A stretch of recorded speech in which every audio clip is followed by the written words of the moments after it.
wake that ass up. Early in the morning. The Breakfast Club. Morning, everybody. It's DJ NV, Charlamagne the Guy. We are the Breakfast Club. We got a special guest in the building. Man. The brother Charles D. King, founder and CEO of Macro and producer of They Clone Tyrone. Welcome, brother. Thanks for having me. How you feeling? Man, I'm excited to be here. Now, where are you from, brother? I grew up in Decatur, Georgia, man. Decatur, Georgia. Yeah. And how did you get into I guess, funding movies and to doing things like that? Where did that come from? I don't think that's something a kid thinks about when they're a kid, you know?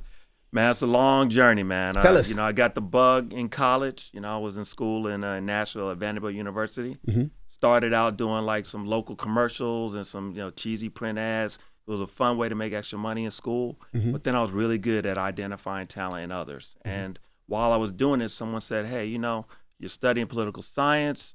You obviously have an interest in entertainment. Have you ever thought about entertainment law? Mm-hmm. I had no idea what an entertainment lawyer does, but then I used to watch this show with my mom back when I was in high school called LA Law, Mm-hmm. and that character played by Blair Underwood. I was like, oh shit, like Blair Underwood, like that character. So that image popped in my head. So then when I graduated from school, worked a couple years in the corporate world, and then I went to Howard Law. And it was at Howard Law in DC that I focused on entertainment and really dug in. And so, that's what kind of sent me down the path of this industry. My big break was here in New York City. I got an internship at summer '95 working at MTV. And it was really from that where I just learned about all these different aspects of the industry. And someone said, you know what? You'd make a really good lawyer, but you make a great agent. I had no idea what agents did, but then I looked it up and I was like, oh man, a lot of the heads of these studios, guys like David Geffen, Barry Diller, all these media moguls, they started out as agents. So that really kind of stuck in my head and became like my thought about my initial path. And really that's kind of what I did. When I graduated from law school, I moved out to LA. I landed in the William Morris mailroom, became an agent in 2.5 years. You said in the mailroom? Started in the mailroom. So man. as an Started attorney, from the bottom. you started as a mailroom? Yes, Jesus started Christ. in the mailroom. Yeah. Do most attorneys start in the mailroom, or is it the fact that you were black? You know what? No. I think the good thing is this is a training ground where people, whether you had an MBA, law degree, film school, everyone starts at the bottom of this. And it was one of those things where it's actually prestigious to actually get into the mailroom. So the fact that I landed in that mailroom 6 weeks after I moved to LA at the William Morris Agency, like the oldest entertainment institution in our business, it was like a big deal. And then to get promoted in 2.5 years, where it was at a time where I was the first of many doing our thing in that space. And so, yeah, it was a great training ground, which really then sent me on the path to doing what I'm doing now. Charles is being very humble, man. He's the founder and CEO of Macro. Macro is a big, big deal as a film studio. Thank you, brother. You know what I'm saying? Could you tell people the whole complete picture of what Macro is, what y'all do, even some of the things that y'all have put out? Yeah, yeah, absolutely, man. We launched the company 8.5 years ago. As I was saying earlier, after my 15 plus years being a partner where I represented everybody across every sector, I always knew I wanted to go build something that was unique and special for our community, and that would build a multi-billion-dollar company while at the same time would be a part of changing the system and also showing our images across every platform. So I launched this company in 8.5 years ago, raised capital, brought in great partners, and we're operating in numerous areas. We've got we have our content studios, our film studio, our television studio. We have a representation vertical, and we also have a creative agency, all within the hub of Macro. And some of the projects, we've had about 14 movies that we made and had out in the marketplace. We've had 15 Oscar nominations. So some of our projects have included, most recently, They Clone Tyrone, with Jamie Foxx, John Boyega, Teyana Parris. Great PR plan, the whole Jamie clone thing. You know that was fake, okay? Yeah, that was just happened, man. It was crazy circumstances with everything, but I'm so blessed, and we're so happy that he's doing better, man. And but no, we've had other projects like Judas and the Black Messiah, Love Daniel, that movie. man, with Daniel Kaluuya and Lakeith Stansfield. But then also Sorry to Bother You was another one of our projects that we co-produced and financed. Mudbound was another one that was the first movie that we actually financed and produced. Fences, and I could go on, but Really Love. We've had television shows, like Raising Dion, which was like the #1 kids and family show on Netflix. So we've been involved with a lot of different things across all platforms. And I've always loved the name of your production company because, man, I hate small talk. You know what I'm saying? Like, and when I mean small talk, I'm not even just talking about when you're trying to find something to say, but I just hate small conversations. We focus too much on the micros. We should be focused on more of the macros. Is that why you named it that? Man, the vision for the company is big. It's also global. And when we think about it, you know how the strength of our culture, you know, the strength of our community, I think oftentimes there's certain segments of the marketplace that try to put us into a box and say that we're niche and we're small. We're not. We're actually macro. We come from kings and queens. And so that was the thing for me where I was looking to build a global media company, and it was important. I think globally, I think big. And so lo and behold, when we launched the company, Mack was available, wasn't being used in media, and I think it's really represented us well. What makes Macro different than other film studios? I think there's several things, but we're very much an artist-friendly company. And I'll just take They Clone Tyrone, for instance. I mean, Joel Taylor, first-time filmmaker, when he went out with that project as a pitch, it was pitched to everybody, Netflix, Sony, Paramount, and they were all interested. We'd also worked with Joel before then, and we actually was a bidding war. It landed with Macro over those studios because we had a deal in place that provided him with way more creative control and freedom. And we also, created a deal structure for him that was much better than he would have gotten at other studios. And so I would say what makes us different is we're very much artist advocates. The fact that we also have raised capital and we have a team of executives that are best in class throughout the industry. And we're very focused only on making sure that people of color are at the center of all of our projects.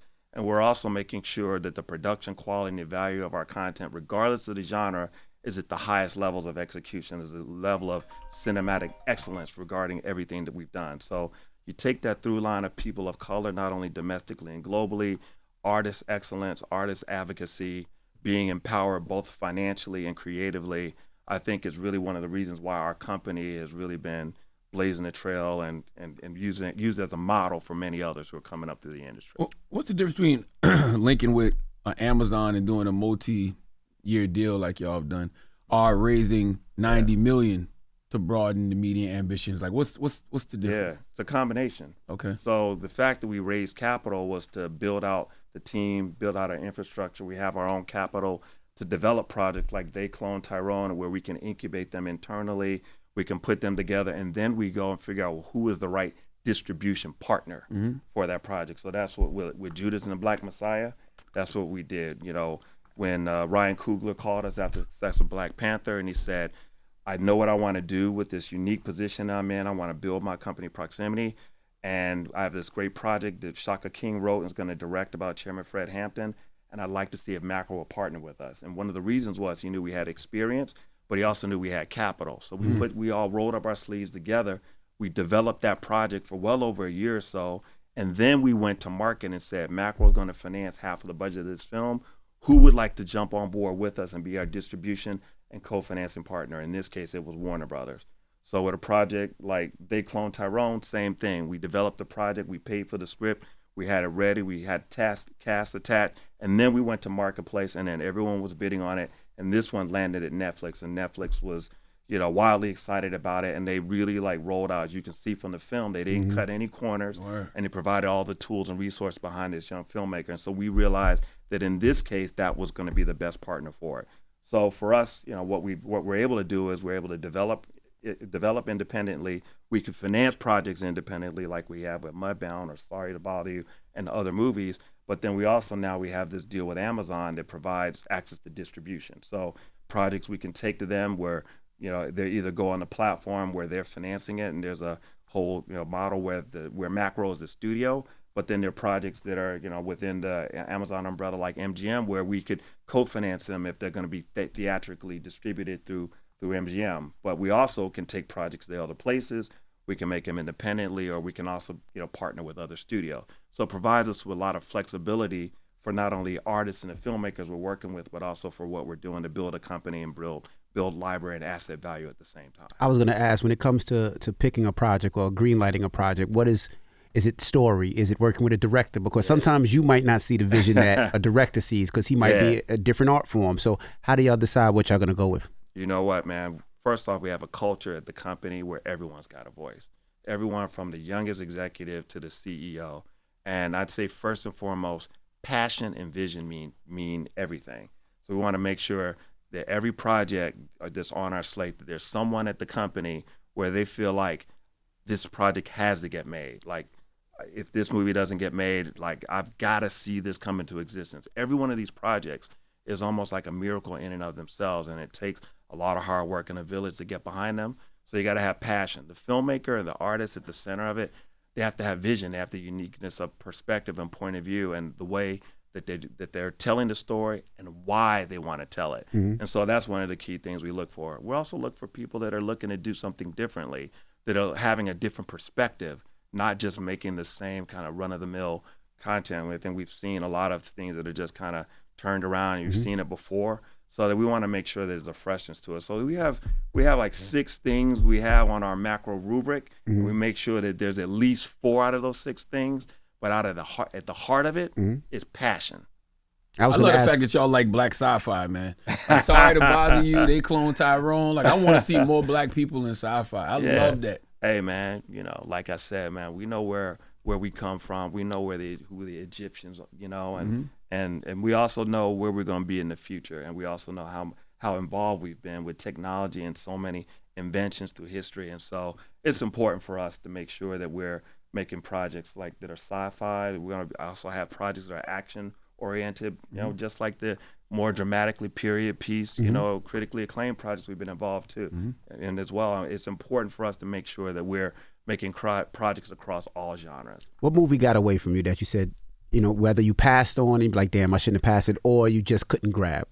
Oh, man. There is one. There's something that's still on your mind. There's something on your mind. There's one, man. There was a big one. One of our projects was Roman J. Israel with Sony, with Denzel Washington. We did that. We were executive producers and co-financiers of that after we had amazing success with Denzel on Fences. Right. And, Roman J. Israel, I didn't do as well as we'd all hoped for at Sony, but we also had a great relationship with the studio, and we were trying to find other things to do. They brought us Spider-Verse and said, hey, man, the Spider-Verse is dope. Come on, our friends, and we said we would love, we loved it, but at the time we hadn't raised that $90 million that we announced recently. We didn't have enough capital, and so we couldn't come on as co-financiers. And that's one I'm like that. Still to this day, especially when the latest Spider-Verse came out, and it was so amazing. I remember being at the premiere with my sons, who was 16 and 14.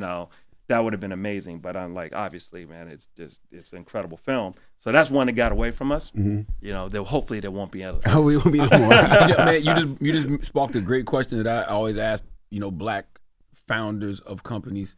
What's more important? And I don't want to say what's more important, but ownership or capital? Because you can have ownership, but if you don't, like in your case, if you don't have the capital to invest in something like a Spider-Verse, I think capital helps lead you to ownership. There are some people that are so uniquely positioned, they can also leverage who they are and their skills to get ownership at times if they've got, depending upon the situation. I do it all the time. Even when they don't have capital, because they've got the sweat equity, and maybe they take less money up front, but then they say, but hey, I want to own it. And I've seen those types of deals and been involved in deals like that during my time as an agent, and we've seen that even since. So I think ownership absolutely matters the most. Having capital and access to capital helps you leverage into ownership. Do you only want to do black productions? With so many of our projects at the center of them and our core to have been black production, but we also, when we lost the company, we said it was important to make sure that we were going to be making content for POC community globally and domestically. And so we have been making productions that have been involved the Latinx community, the AAPI community. We have projects we're looking at for the indigenous community. And so I'll take Hentify was our second television show. It was a kind of multi-generational family, half-hour comedy that we did as a digital series originally, partnered with America Ferrera, did it as a digital series, and then it turned into a half-hour show that did 2 seasons on Netflix, and we're really proud of that. Or a movie like Tiger Tail that we made for Netflix that Alan Yang directed. It made his directorial debut. It was a beautiful story about his family, kind of based on his family moving from Taiwan to the United States. There's a film called Blue Bayou that we made that also, Justin Chong, that really talked about immigration reform that he co-stars in with Alicia Vikander. So we're absolutely, the culture is always going to be at the core, but we're making sure that people of color whose stories haven't been told across the board are also being told, and we partner with great producers and creators to make sure we can do that as well. I wanted to ask you too, how challenging is it to start a film studio and turn it into a big mainstream company like Universal or Paramount? Well, how challenging is it? I mean, look, I'll say this. I've been in Hollywood. I was in Hollywood for 15 years or more before I launched Macro. I was the first Black partner in the history of Hollywood at any one of these major talent agencies. The artists that I represented were some of the most prominent and creative people in our industry. And I was definitely at the highest levels of the industry. When I left there in 2015 to launch Macro, I was over-prepared. I wrote the business plan in 2010 and sat on it, and I built relationships with people on Wall Street and technology and private equity world, and got to know all the M&A lawyers. I really did my homework. I really spent time planting seeds and laying the groundwork. When I launched this company, it was, I would say, the hardest thing I've had to do in my entire life in terms of raising capital. The challenge of access to capital for our communities is real, but the fact that we were able to find incredible, amazing initial partners and the lead investors, Emerson Collective and others, who were incredibly supportive of us, and we've now gone on to raise, substantial rounds since then, has now served as a blueprint for others, many others in our industry who are now looking at how do they create value for themselves in raising capital and building independently as well.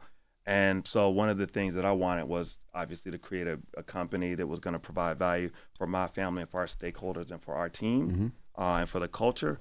But we also wanted to be a part of a sea change and also creating opportunity for everyone and serving as a beacon that it could be done. So it was not easy, but it's been done, and we're hopefully serving an example that we can continue to even scale even further, and hopefully it'll open up the door for more. How difficult is it to raise money? Especially we hear a lot of time that Black investors or Black media people, it takes a lot more to raise money. Yeah. How difficult is it for you?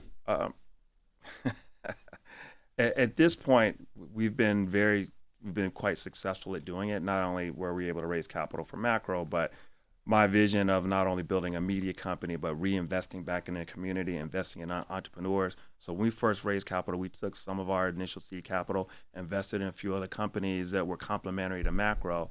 That thesis turned into an outside venture fund that I'm one of the co-founders of, called Mack Venture Capital. And they have $400 million under management. About 70% of the founders of those companies are women and people of color, and my partners who run that day to day are blazing a trail where you'll see numerous generations of very successful entrepreneurs who are going to create value within our communities. And I would say that it wasn't easy for any of these things, but it's being done. And what we've seen over the course of the last couple of years is there are more funds out there that are now investing in entrepreneurs of color and women and people from kind of more diverse backgrounds. It's still not where it should be, but there's obviously at least we're heading in the positive direction. What does Macro do right now during a writer's strike and a actor strike? Like, what is Macro doing? Unscripted content, documentary? Like, what do you? Yeah, we have. I'd say first off, what I think about is when people are going through periods of chaos and there's a lot of change and upheaval, I look for the opportunity within that. And so when I look for the opportunity, I'm looking to provide opportunities not only for our company, but unlocking and creating value for others as well. And so I'm spending a lot of time thinking about new models, new business lines, as well as obviously, building bridges with the international community and figuring out international productions. There's IP across every platform imaginable that we're thinking about, from video games to manga, comic books, graphic novels. But of course, we're getting active in the scripted space and the documentary space.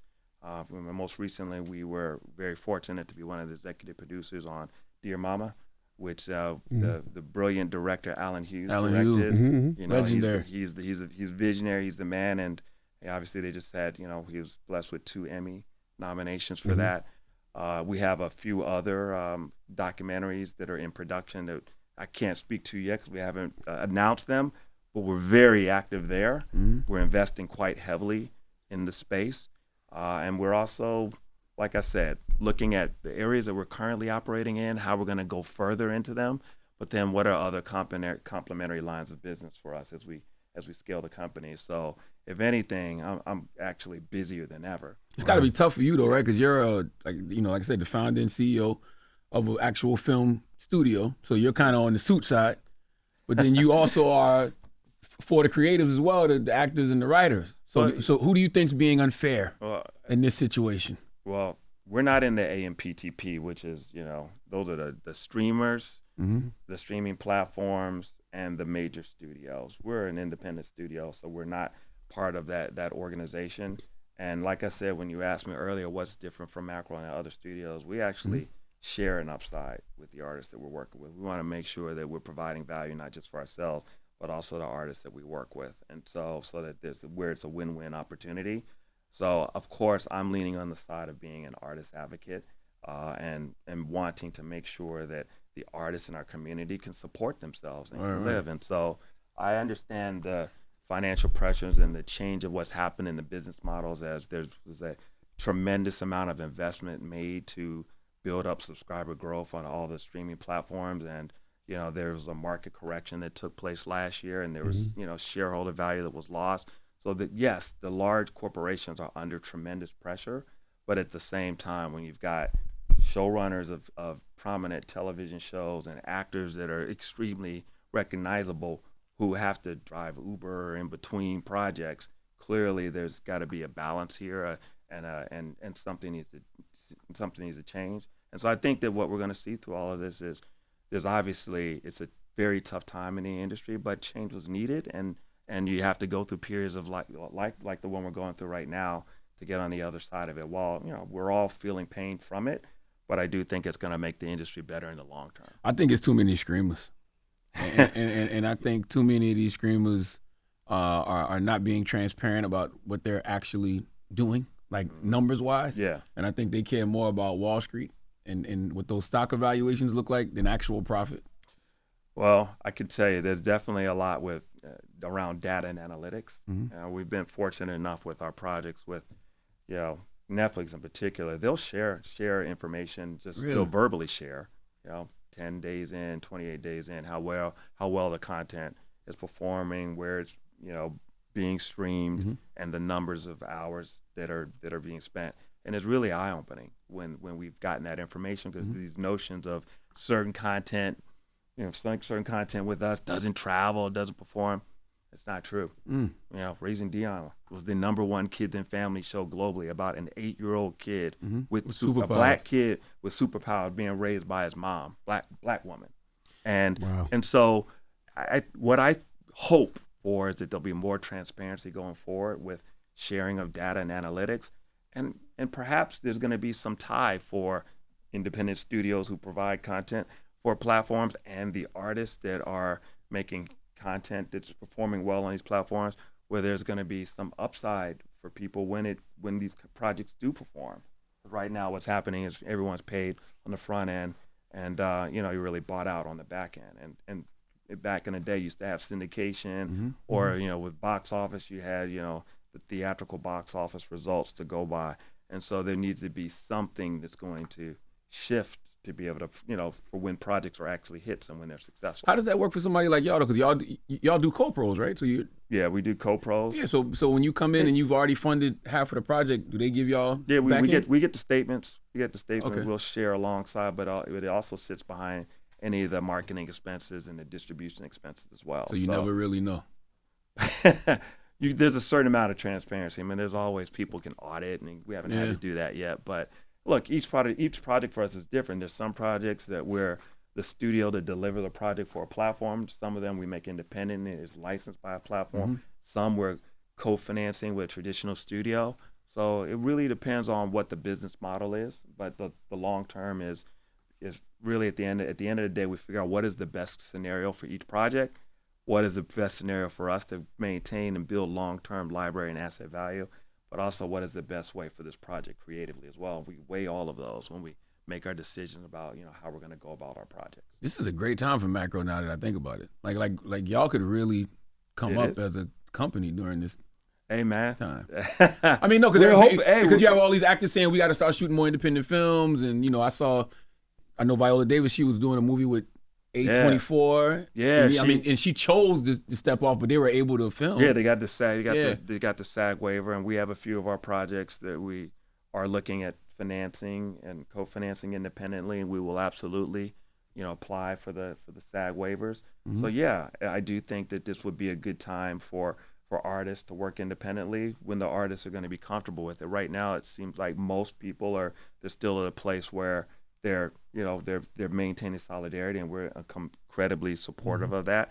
But when it gets to a place where artists are ready to work independently, we're absolutely going to be there for them. What is a Charles King dream project for macro? Like, what's that one you want?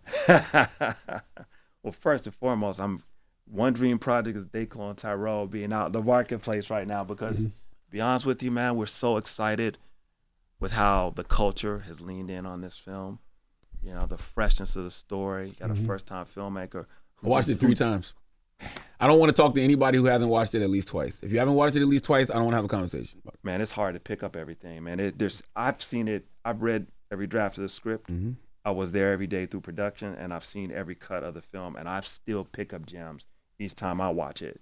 And Joel Taylor's a brilliant filmmaker, and I'm just really passionate and excited to see how the marketplace has responded, and that people really saw the fresh voice, but then the smart, subversive things we're saying. So that's one passion project. And another thing I would say, I love movies that show us as kings and queens, and I'd love for us to see a film where you see us as warriors, like The Woman King. Classic. Right? Like that was badass. We need to see more movies like that. So I'm thinking, what's going to be our Gladiator? What's going to be our Braveheart? And so absolutely 1,000% one of my passion projects will be making a movie of that scope and magnitude on that level. And we have a few we're developing, but definitely something along those lines. What did the clones represent? What was the metaphor for the clones to you? So when we get on the other side of this writer strike, we're gonna definitely got to get my man Joel in here to tell you some of his what was behind all of this.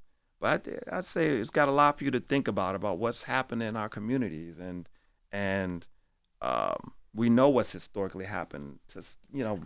Joel's from Tuskegee, Alabama. So you know about the Tuskegee experiments, and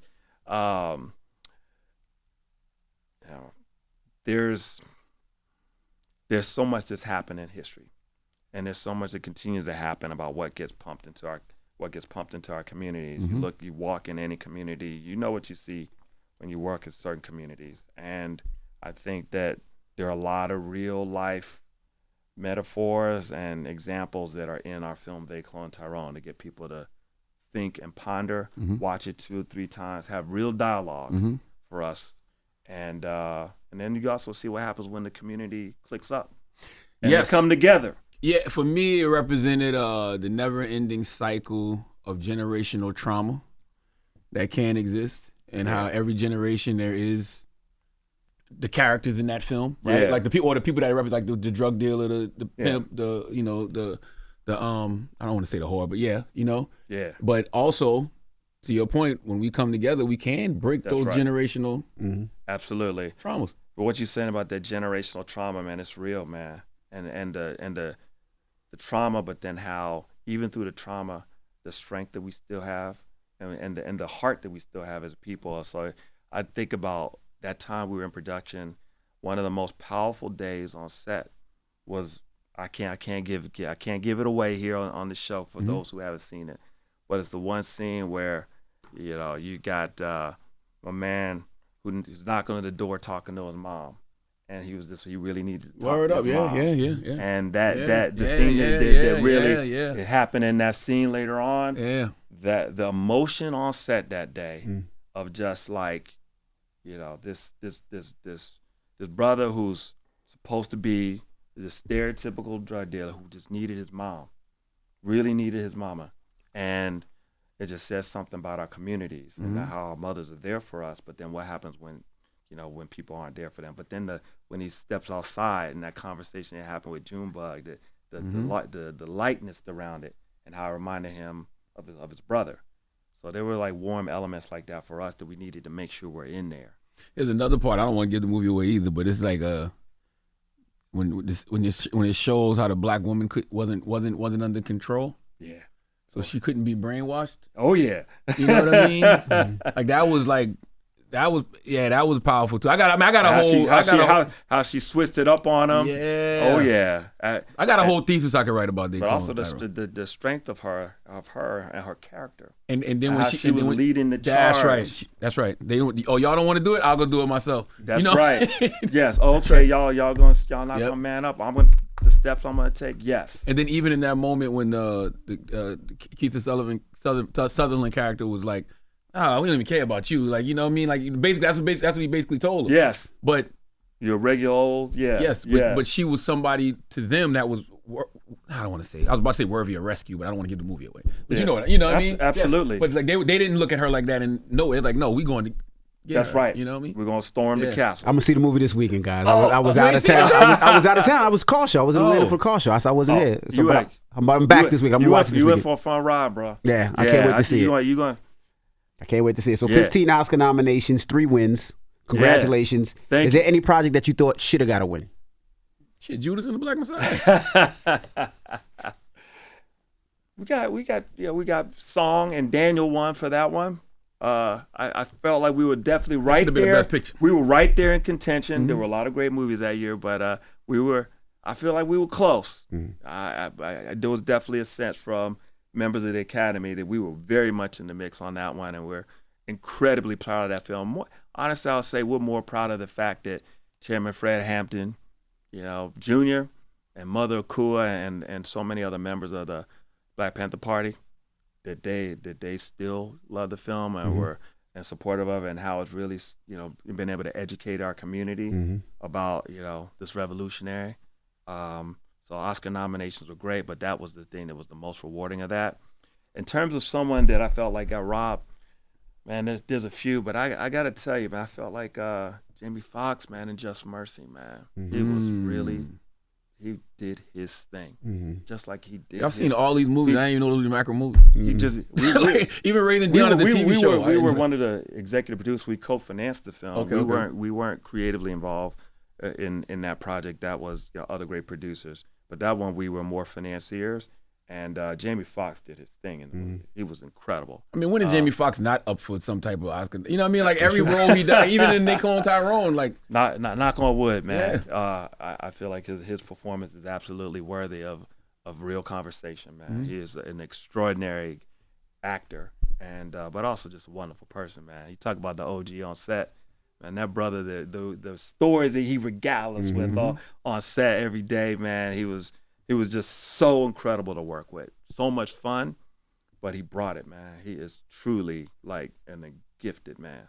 You know what I wonder, and I know you got to go, but how do the projects make money, right? When you put it, They Clone Tyrone on Netflix, and we know it. I saw it #1 trending. Yeah. You know, and I think it was I don't know if it was US or global, but I know it was #1 trending on Netflix. But we know when it goes to the box office, we know how it makes money. How does it make money when it's on these streaming platforms? On a project like this? Yeah. On a project like this, the fees are baked in on the front end and on the back end. So you have Macros, the studio that delivered the movie for Netflix. We have X fees in the budget, and then you have, you know, what you would call like your back end premium that's pre-negotiated. And in this case, we had numerous studios that were interested, and so we had a healthy premium on it. And once again, because we're the kind of company that's artist advocates, and it was extremely competitive when we bought it as a pitch, we shared in some of that upside healthily with our creative partner, and the filmmakers and writers on the project, and then obviously the talent did as well from Netflix. So that's how it works on a project like that. Others, you know, where you co-finance it, you share in the upside financially alongside the studio once the marketing and distribution fees are recouped or projects that we finance independently, like a Mudbound, which we finance to produce independently, and then you take it and you sell it at a festival. And in that case, Netflix actually acquired that film after we financed it independently, and for an amount that was more than what we actually financed the film for. So every one of these is different, but part of it is you make it for one, and then you obviously then try to like sell it for a higher number, and then also box office results. So it really depends on each one of these. Each one has their own business model. Who's been your inspirations? I've had a lot of business inspirations. I'd say first off, I remember that summer of '95 when I was here as an intern at MTV. That was right when Puff and Bad Boy were doing this thing, and just seeing a brother who was like literally I think we're the same age, who was just at the forefront of culture and what he was building. And what he continues to build, that was just inspirational. As someone who's literally my age at the time, and he continues to soar and do his thing. But then there's legends, man. Obviously Berry Gordy and Motown. And then there's a book I read back when I was in law school called Why Should White Guys Have All the Fun, that I've talked about a bit. Reginald Lewis, who was this brilliant African-American, Harvard-trained lawyer that became an M&A mogul. Acquiring and building companies. And I read that book when I was in law school, and it inspired me to think about, what could be my path, both from a business perspective while also looking at, my uniqueness as a young black man in our country and how could I apply that. And so that all kind of sent me down the path of thinking about building an entertainment and media company and use it with the culture at the center of it. And I looked at the talent agency world as a way to get there, but those are some of those inspirations. There's also the people, like I mentioned earlier, who came through places like the William Morris Mail Run and Barry Dillers and David Geffens. But from our community, man, I also got to say, man, Bob Johnson and Deborah Lee building BET. Absolutely. And I was in law school in D.C. at Howard, and think about how many young lawyers and how many people came up through the system, got experience in the industry working at BET, and obviously being the first black billionaire. Still the largest black exit of any black startup, Yeah, so for me, that was clearly inspiration as well. So, many people. I always wonder why like Macro doesn't collaborate with like Tyler Perry and everything that he's doing. Because it just seemed like it would make so much sense. Well, man, Tyler is, was one of the artists, moguls that I was fortunate, blessed to work with. That was his main agent for over 10 years. Oh, wow. Yeah. Back at William Morris and WME, and he had a vision for how he was going to take these amazing characters in this world that he built out from the theater circuit and bring it into film and TV. And as a young agent, I was right there as part of the forefront of it, alongside of his lawyers, of structuring those deals at Lionsgate and the 1090 shows, and then clearly saw when someone who has a vision and a team behind them, to also support his vision, in addition to the hard work, literally tenacious hard work, the fact that he bet on himself, that he invested in himself, and you look at the empire that he's built. So I have tremendous respect for him. And so obviously, even when I went to leave WME and I said, hey, I'm going to go do my thing, he was just like, you're going to wish you had done this 5 years earlier. It's going to be incredible. And I had to say that although we haven't worked on a project together or found that thing, there's absolutely nothing but respect and love. And I'm sure at some point we'll find something, but clearly there's nothing but respect. Right. Yeah. There you have it. Charles D. King, appreciate you for doing it. Yeah, thank you so much, brother. This is a great conversation.